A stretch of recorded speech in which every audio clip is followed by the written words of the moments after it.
Over 800 school children were killed in scholar transport between 2018 and 2022. That's according to the latest figures from Statistics South Africa. In the latest incident, 11 pupils and the driver died when their scholar transport was involved in a collision with another vehicle in July in Carletonville. Transport Deputy Minister Mkhuleko Hlengwa addressed Parliament Select Committee this week and joins us now to have the conversation around what sort of intervention we should be seeing. Deputy Minister, very good morning to you. So what should we be seeing when it comes to scholar transport, and also this issue that has been raised that various provinces have their own regulations? Thank you very much, Aldrin. Good morning to you and the viewers. Well, at the outset, I think what we need to establish is that this is a co-function between the Department of Transport and the Department of Basic Education.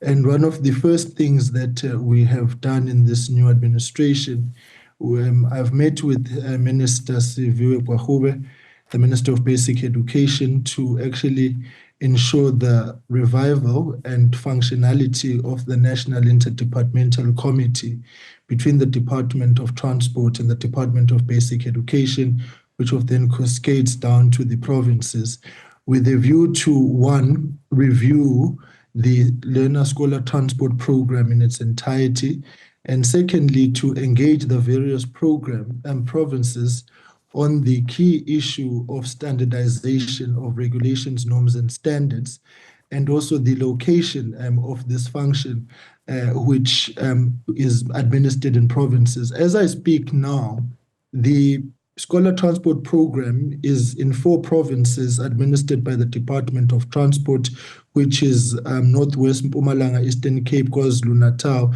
and Eastern Cape. And in the other 5 provinces, the function is administered by the Department of Education. So we're trying to regularize it so that there is clarity in terms of accountability, management, and oversight. That's part one. The second issue goes to scholar transport safety, which remains a priority concern for us, and it's part of the responses which are going to be factored into the upcoming and reviewed National Road Safety Strategy in general, wherein we seek to meet the United Nations targets of reducing road fatalities on South African roads by 50%. We are currently losing 12,000 lives on average on South African roads. Now, the Scholar Transport Safety Program is important because, amongst others, it's part and parcel of the education, transportation ecosystem in general. Aldrin, schools are open for 200 days in a year, which means you've got heightened traffic volumes in South Africa in the morning and in the afternoon, directly arising out of the movement of learners, teachers, and other education personnel. Now, the importance of that analysis is that it means we need to heighten our road safety interventions in general during those times, as part of also the heightening of visibility on our roads generally. We are currently working on the 3rd shift, which is about 24/7 visible policing. So the briefing to the Select Committee was a joint one, but where we are primarily focused on is to actually then ensure the safety of learners, and to ensure that our agencies, specifically the Road Traffic Management Corporation, working with the DLTCs and provincial road traffic inspectorates, we ensure the roadworthiness of the vehicles. Lastly, Aldrin, you've raised the issue of the tragedy of the 11 fatalities which we had in July. Now, when your producer asked for this interview, they spoke about blame game, and I was a bit worried. I was like, what are you talking about? Until I saw the article, and I think in part it's a bit of a mischaracterization. Here's the issue. The point we are trying to make is we want investigations to be given the space and time to run their course and be concluded. Why? Because when the 11 fatalities occurred in July, the reaction was that scholar transport is not safe. But what in actual fact happened was that it was a driver of another vehicle who drove into the scholar transport. The scholar transport driver had been compliant, the vehicle was roadworthy, and the negligence was on the part of the vehicle that drove into those learners. And so we are saying, whilst we remain fundamentally concerned about road safety in general, we are specifically concerned about road safety of pupils. Hence, then, the interventions about safety education of our learners. And one of the issues I've mooted with the Basic Education Minister is the inculcation in the life orientation curriculum of road safety education in order to ensure that our pupils are able to respond to an accident, what they need to do from a healthcare perspective, evacuation out of a vehicle, and so on and so forth. And so generally what we want to do is ensure that the whole learner scholar transport program is safe, it's secure, and it is functional in response to the needs of the learners. Yeah, but there is also, I guess, a concern around the scholar transport drivers themselves. If you look at, for instance, that incident that happened on the 1st of August this year in Mpumalanga, where 6 children died after that accident with the scholar transport as well as the train. What the parents said was that the driver was actually drunk at the time. And we're having a conversation early this morning with the team around, what do you do? Do you introduce breathalyzers? But at which point do you introduce the breathalyzer?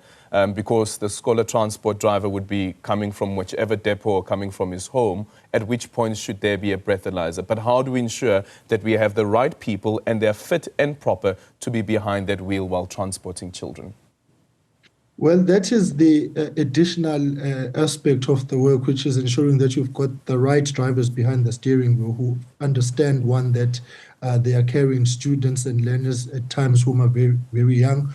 Secondly, it is about the driver enhancement program that we are discussing with the taxi industry and the scholar transport sector to ensure that there is consequence management. We professionalize the sector, more stringent application of rules, standards, and procedures insofar as the dispensation of the PDP driver licensing scope of the driver license. It is about ensuring that there's heightened visibility on our roads of police random stops, searches on our roads in terms of roadblocks and so on. So there has to be constant presence of policing, and hence I make the point that you have got heightened traffic in the morning and heightened traffic in the afternoon over those 200 days of the students and learners on our roads in various forms.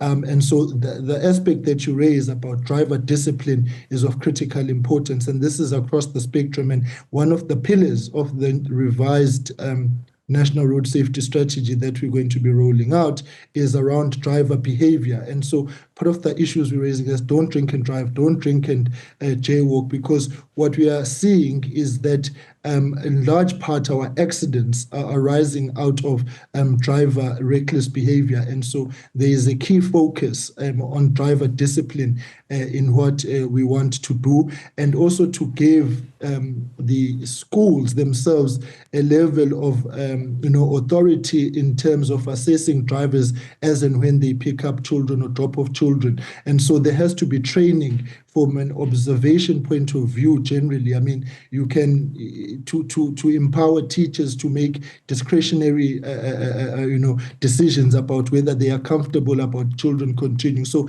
there has to be collaboration and oversight about this. We are transporting some 700,000 students on the scholar transport program at this point, but that is only on the subsidized aspect. The other aspect is that you've got private arrangements which also themselves require our intervention and interaction with the school governing bodies and parents about how they go about selecting how their children will be going to school.